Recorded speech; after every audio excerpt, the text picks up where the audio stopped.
यत तो ह्यपि कौन्तेय पुरुषः स्य विपश्चितः इंद्रियाणि प्रमाथीनि हरन्ति प्रसभं मनः। हे अर्जुन, इंद्रियां इतनी प्रबल तथा वेगवान हैं कि वे उस विवेकी पुरुष के मन को भी बलपूर्वक हर लेती हैं जो उन्हें वश में करने का प्रयत्न करता है। अनेक विद्वान, ऋषि, दार्शनिक तथा आध्यात्मवादी इंद्रियों को वश में करने का प्रयत्न करते हैं, किंतु उनमें से बड़ा भी कभी कभी विचलित मन का कारण इंद्रिय भोग का लक्ष्य बन जाता है। यहाँ तक कि विश्वामित्र जैसे महर्षि तथा पूर्ण योगी को भी मेनका के साथ विषय भोग में प्रवृत्त होना पड़ा। यद्यपि वे इंद्रिय निग्रह के लिए कठिन तपस्या तथा योग कर रहे थे, विश्व इतिहास में इसी तरह के अनेक दृष्टांत हैं। अतः पूर्णतया कृष्ण भावना भावित हुए बिना मन तथा इंद्रियों को वश में कर सकना अत्यंत कठिन है। मन को कृष्ण में लगाए बिना मनुष्य ऐसे भौतिक कार्यों को बंद नहीं कर सकता। परम साधु तथा भक्त यमुनाचार्य ने एक व्यावहारिक उदाहरण प्रस्तुत किया है। वे कहते हैं, यदवधि मम चेतः कृष्ण पदारविंदे नव नव रस धामनि उद्यंत हरन्तुमासीत् तदवधि बट नारी संगमे स्मर्यमानम् भवति मुख विकारः सुष्ठुनिष्ठीवनं च। जब से मेरा मन भगवान कृष्ण के चरणारविंदों की सेवा में लग गया है और जब से मैं नित्य नव दिव्य रस का अनुभव करता रहा हूं, तब से स्त्री प्रसंग का विचार आते ही मेरा मन उधर से फिर जाता है और मैं ऐसे विचार पर थू थू करता हूं। कृष्ण भावनामृत इतनी दिव्य सुंदर वस्तु है कि इसके प्रभाव से भौतिक भोग स्वतः नीरस हो जाता है। यह वैसा ही है जैसे कोई भूखा मनुष्य प्रचुर मात्रा में पुष्टिदायक भोजन करके अपनी भूख मिटा ले। महाराज अम्बरीश भी परम योगी दुर्वासा मुनि पर इसीलिए विजय पा सके क्योंकि उनका मन निरंतर कृष्ण भावनामृत में लगा रहता है। सवै मनः कृष्ण पदारविंदयो वचांसि वैकुंठ गुणानुवर्णने।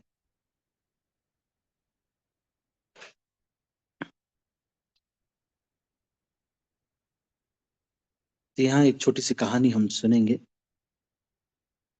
किस प्रकार से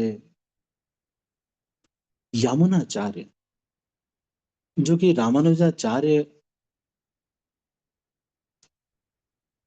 को अपना उत्तराधिकारी बनाकर गए थे श्री संप्रदाय में, ऐसा हुआ कि 12 वर्ष के जब यमुना हुए तो इनके जो गुरु जी थे उनके वहां पर ये सेवा कर रहे थे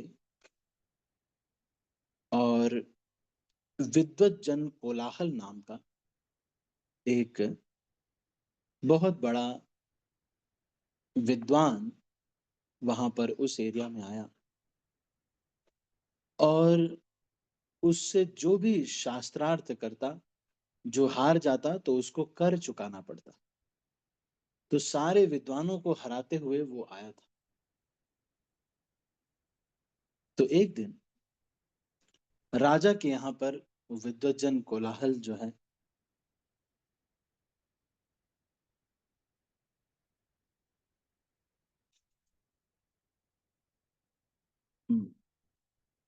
वो वहां पर थे और यमुनाचार्य जो थे इनके गुरु जी के पास उसके शिष्य वगैरह आए और उन्होंने कहा कि आपके गुरु जी को बुला रहे हैं शास्त्रार्थ के लिए।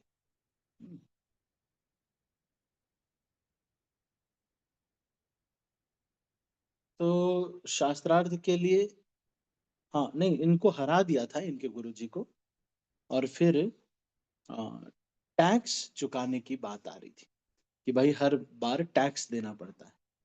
तो वो टैक्स लेने के लिए वो लोग आए थे और इन्होंने बहुत दिन से टैक्स नहीं भरा था। तो यमुनाचार्य ने कहा कि मैं जाता हूँ और मैं इनसे करूंगा, शास्त्रार्थ करूंगा।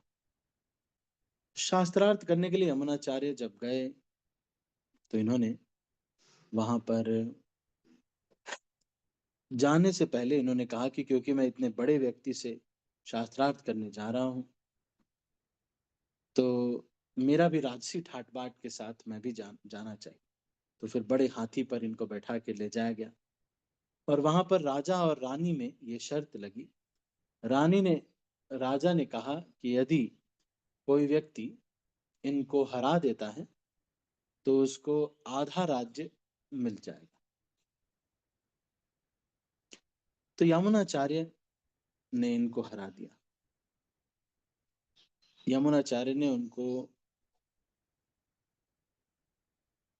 जा करके ऐसे ऐसे लॉजिक दिए, ऐसी ऐसी चीजें दी, ऐसे ऐसे शब्द बोले कि विद्वत जन कोलाहल जो थे वो हार गए। तो यमुनाचार्य ने क्या क्या कहा।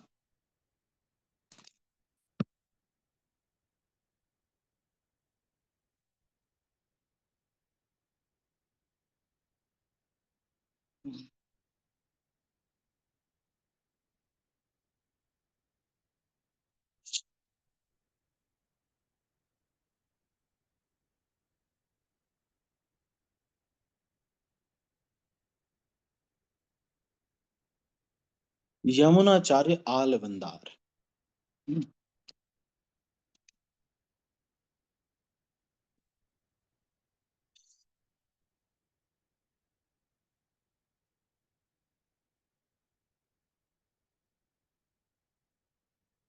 तो इनके जो यमुनाचार्य, अच्छा मैं गुरु बता रहा था, इनके जो दादाजी थे उनका नाम था नाथ मुनि।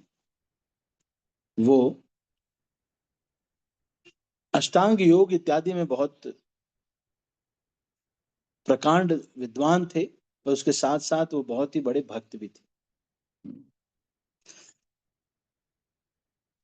नाथ मुनि के पुत्र ईश्वर मुनि का विवाह बहुत ही सुंदर कन्या से हुआ और उनसे फिर ये यमुनाचार्य का जन्म हुआ।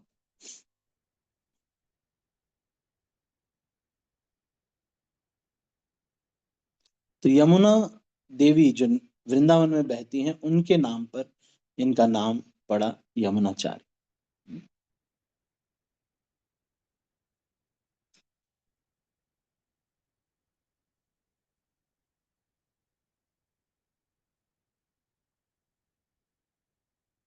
बहुत ही जल्दी ईश्वर मुनि जो थे उनका देहावसान हो गया और नाथ मुनि और इनकी जो बहू थी इन्होंने ही इनको पाला।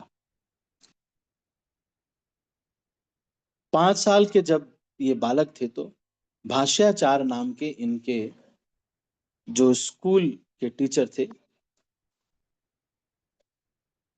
उनके यहाँ पे पढ़ाई करते थे और 12 साल की उम्र में ये सबसे अच्छे स्टूडेंट वहां पर बन गए थे। जब वहां पर वो पढ़ रहे थे तो भाष्याचार्य, वहां के जो राजा थे, अकी अलवन नाम था उनका। अच्छा नहीं, एक स्कॉलर थे, दूसरे स्कॉलर, उनका नाम वो नहीं था जो मैं बता रहा हूँ। तो वो जो है टैक्स सबसे लेते थे, जिस भी स्कॉलर को वो हरा देते थे।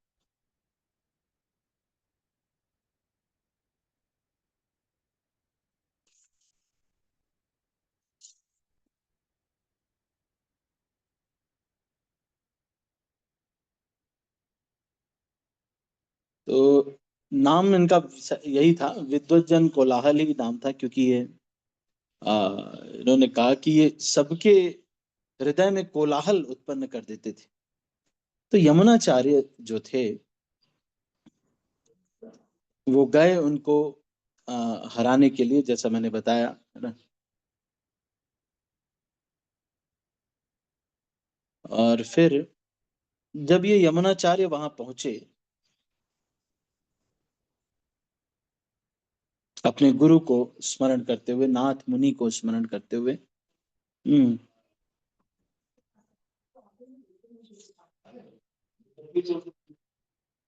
तो रानी जो थी उसने देखा कि ये बहुत ही प्रखर बालक लग रहा है। तो उन्होंने कहा कि ये तुम्हारे जो ये विद्वज्जन कोलाहल है, इसके जो गर्व है इसको चूर चूर कर देगा। तो फिर राजा ने कहा,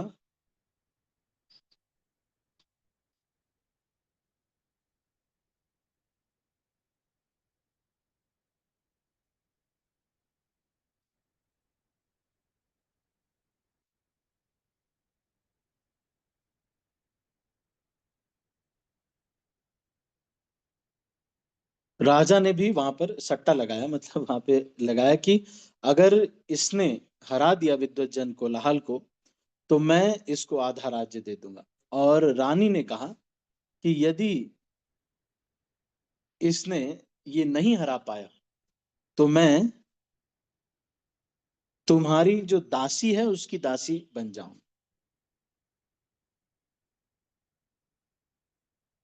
तो फिर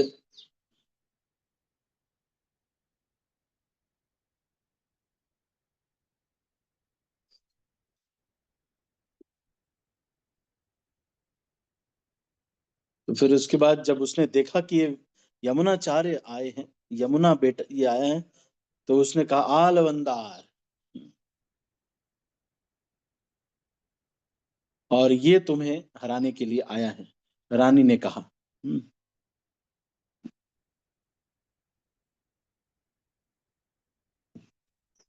तो उसने बहुत सारे प्रश्न पूछे और यमुनाचार्य ने उसको फटाफट आंसर दे दिया। यमुनाचार्य ने कहा कि तुम इतने आसान प्रश्न पूछ रहे हो, मेरा टाइम वेस्ट कर रहे हो।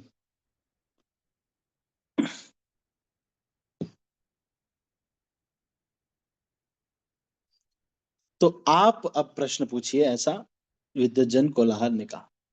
तो यमुनाचार्य ने कहा कि ठीक है, मैं 3 प्रश्न पूछता हूं।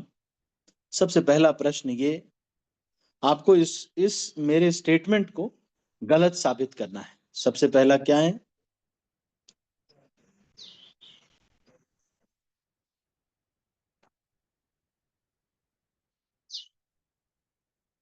उसने कहा कि सबसे पहला चीज ये मैं बोल रहा हूं कि तुम्हारी जो माँ है,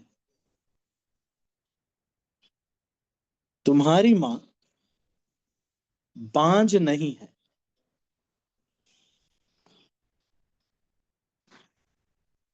इसको तुमको गलत साबित करना है। मतलब तुमको ये साबित करना है कि तुम्हारी माँ बांझ है। लेकिन जब वो सामने खड़ा है पुत्र, तो कैसे बांझ हो सकती? तो पहले ये स्टेटमेंट। तो विद्वज्जन कोलाहल ने कहा कि अगर मेरी माँ बांझ होती तो मैं कैसे पैदा होता?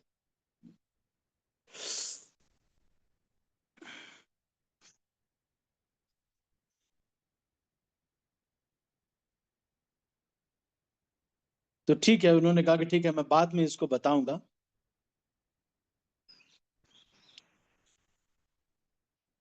लेकिन दूसरा मेरा प्रोपोजिशन है, इसको आप गलत सिद्ध कीजिए, और वो है कि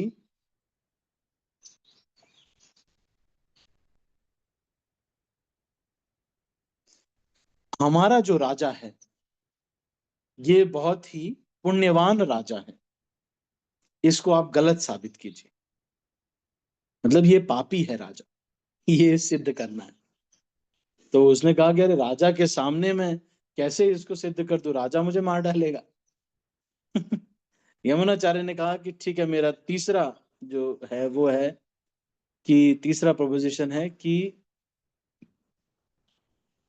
ये जो रानी है ये सती सावित्री है और बहुत ही चरित्रवान है। इसको गलत साबित करना। तो वो भी वो साबित नहीं कर पाए। तो फिर उन्होंने कहा कि तुम ऐसे स्टेटमेंट बोल रहे हो, ये अगर मैं यहाँ पे साबित कर दूंगा कि रानी दुष्चरित्र है तो अभी मेरा मुझे मार दिया जाएगा, है ना? नहीं।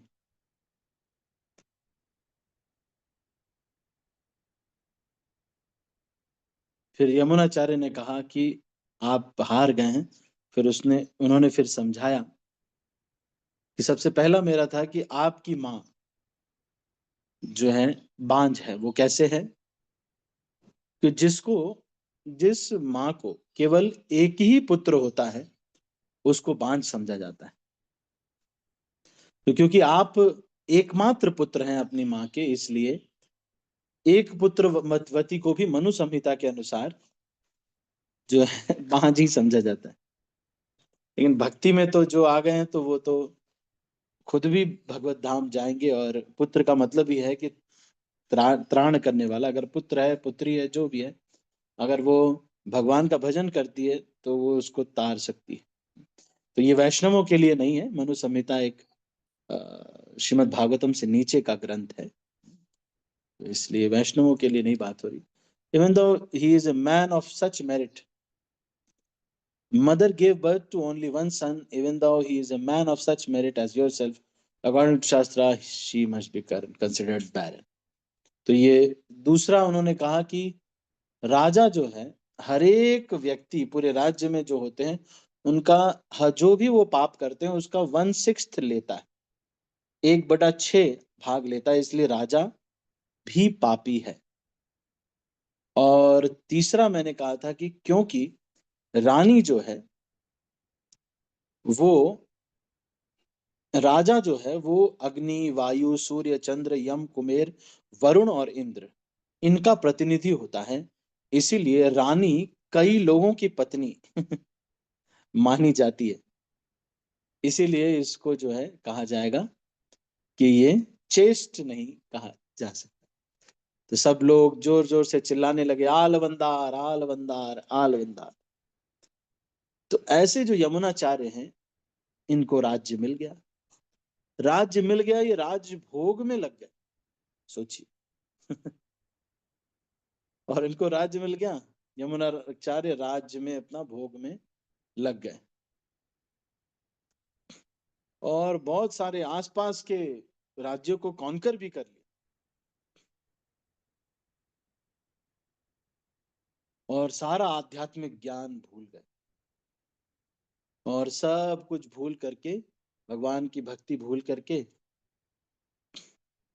फिर नाथ मुनि जो थे उन्होंने देखा कि बहुत साल हो गए ये आया ही नहीं।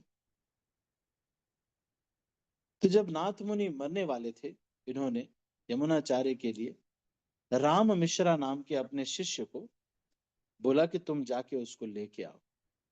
लेकिन राम मिश्रा को कोई मिलने ही नहीं देता था उनसे, क्योंकि वो हमेशा भोग में लगे रहते थे।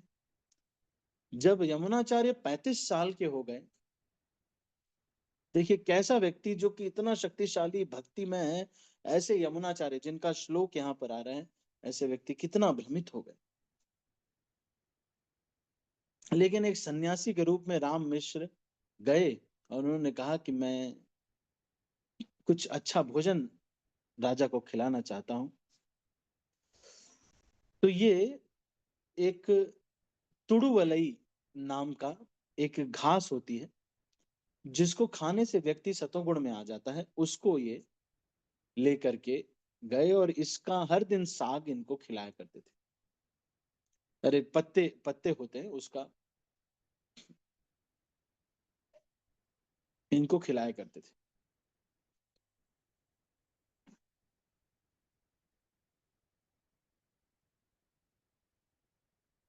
तो तुड़ुवलई जो पौधा था उसका इनको रोज खिलाया गया। एक दिन जब राजा को नहीं मिला वो चीज, तो उन्होंने कहा कि ये जो आइटम है ये क्यों आज नहीं है। तो जो कुक था उसने कहा कि जो जो साधु जी लेके आते थे या जो बनाते थे इसको, वो आज नहीं आए। तो उन्होंने कहा अब जब वो आए तो मेरे पास उनको लेके आएगा। तो जब वो आए राम मिश्रा, तो वो उनको लेके आए और उन्होंने कहा कि मैं आपके लिए क्या कर सकता हूँ। तो उन्होंने कहा कि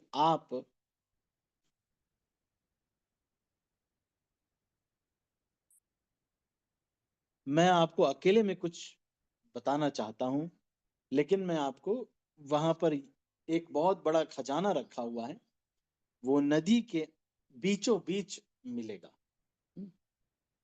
तो नदी के बीचों बीच लेके जाते हैं उनको, यमुनाचार्य को, और नाव में केवल ये दो लोग रहते हैं।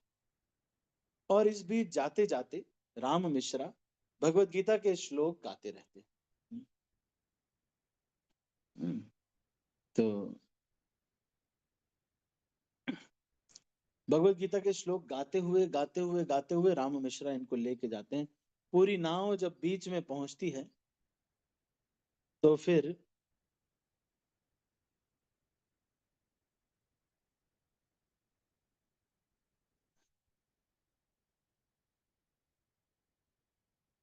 इन्होंने कहा कि, और यमुनाचार्य ने कहा कि देखो अभी बहुत हमें धन की जरूरत है, इसलिए वो जो स्थान है वहां पर वो रेडी हो गए जाने के लिए। और उसके बाद फिर वहां पर रास्ते भर उन्होंने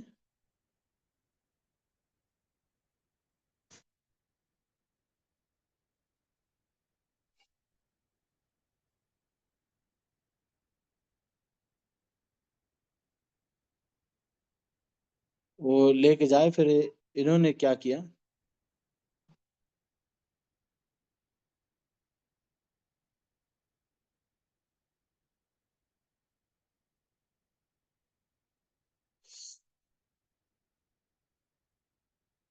तो मदुरई में ये राज्य कर रहे थे। और वो फिर आए और राम मिश्रा जो है भगवत गीता के श्लोक बोल रहे थे। और ये सारा जो भ्रम है वो उनका जाता रहा, धीरे धीरे श्लोकों को सुनते सुनते। और जब वो बीच में पहुंचे,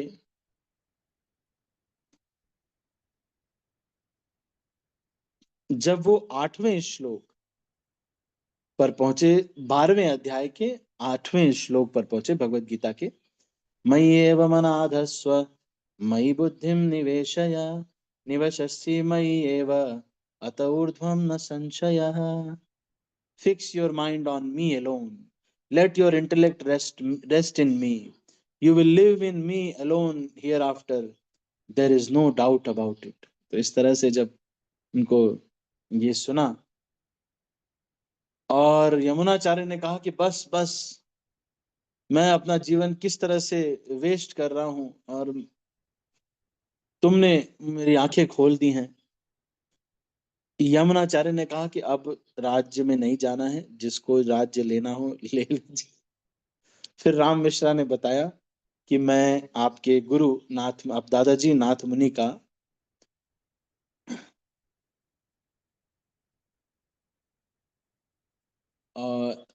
हूँ, शिष्य हूँ। और वो उनको राम मिश्रा सत में उनको लेके गए और जा करके 7 द्वार क्रॉस करके एक महल में पहुंचे जहां पर भगवान रंगनाथ थे। और वो वास्तविक धन उनको मिला वैसे। और फिर वो वहां पर लेकिन रंगनाथ के पास ही सेवा में लग गए। और उनके गुरु ने उनको मंत्र दिया था, ओम नमो नारायणाय, इसका जप करने लगे। तो मैं ये उदाहरण बता रहा था कि किस तरह से ऐसा व्यक्ति जो परम भक्त है और सारी दुनिया के जीतने वाले को, विद्वजन कोलाहल को हरा सकता है, ऐसा व्यक्ति भी एक दिन विचलित हो सकता है। तो इसीलिए किसी को गर्व न करते हुए हमेशा अपने मन को कृष्ण भावनामृत में लगाने का प्रयास करना चाहिए। इसमें आश्चर्य नहीं है कि मन में विचार आ जाते हैं या कुछ, इसमें अगर आ जाते हैं तो हमको दूसरे का बस यही समझना चाहिए कि थोड़ा सा स्ट्रगल चल रहा है, लेकिन अदरवाइज, और भक्ति में एक दूसरे को प्रोत्साहन देना चाहिए। भक्ति प्रतिस्पर्धा का विषय नहीं है, ये सब लोग हमारे टीम के लोग हैं। आपस में कंपटीशन करने से ज्यादा फायदा नहीं है। यही अपने टीम के लोग हैं। कल जब आपका देह छोड़ोगे ना आप, यही आपस के भक्त लोग होंगे जो कीर्तन करेंगे आपके साथ, तो आपके आपके आसपास बैठ करके। तो इसलिए हम इसको अभी यहीं पर समाप्त करते हैं। आज हमने यमुनाचार्य की कथा सुनी और हमने ये जाना किस तरह से जो भक्ति है ये क्या है। ये अपने मन को, इंद्रियों को संयम करने के लिए हमको क्या करना होता है, कृष्ण भावनामृत में लगना होता है। ठीक है, तो अधिक से अधिक अपने मन को लगाना चाहिए, जो जितनी क्षमता हो सके आप श्रवण कीजिए, मनन कीजिए, पठन कीजिए। कभी भी खाली मत बैठे, कुछ चल रहा है, कुछ ना कुछ पढ़ रहे हैं, कुछ सुन रहे हैं। और इस तरह से शुरू शुरू में मन को थोड़ा सा बल देना पड़ेगा। मैं आपको बताऊं, 2-3 महीने की बात होती है, थोड़ा बल देंगे, फिर बीच में थोड़ा गैप आ जाता है, फिर से लगाते रहेंगे, धीरे धीरे आदत पड़ जाएगी और आपको आध्यात्मिक चीजों में ही आनंद आने लगेगा। ठीक है, तो इसको अभी यहीं पर हम समाप्त करते हैं। आप सभी भक्तों का बहुत बहुत धन्यवाद। किसी भक्त को डिमोरलाइज नहीं होना चाहिए कि मेरे मन में विचार आ रहा है, यमुनाचार्य के मन में भी विचार आ रहा है, लेकिन विचार आने पर एक्ट नहीं करना है, बस ये ध्यान रखना है। ऐसा तो नहीं कर सकते कि हम कुछ विचार आए ही ना, लेकिन फिर भी अपने को संयम करना चाहिए। ठीक है, तो अभी इसको यहीं पर समाप्त करते हैं। आप सभी भक्तों का बहुत बहुत धन्यवाद। अभी मुझे थोड़ा निकलना है, तो अभी मैं प्रश्न उत्तर नहीं ले रहा हूँ। अगर आपके मन में कोई प्रश्न आता है आज दिन भर या कल, तो आप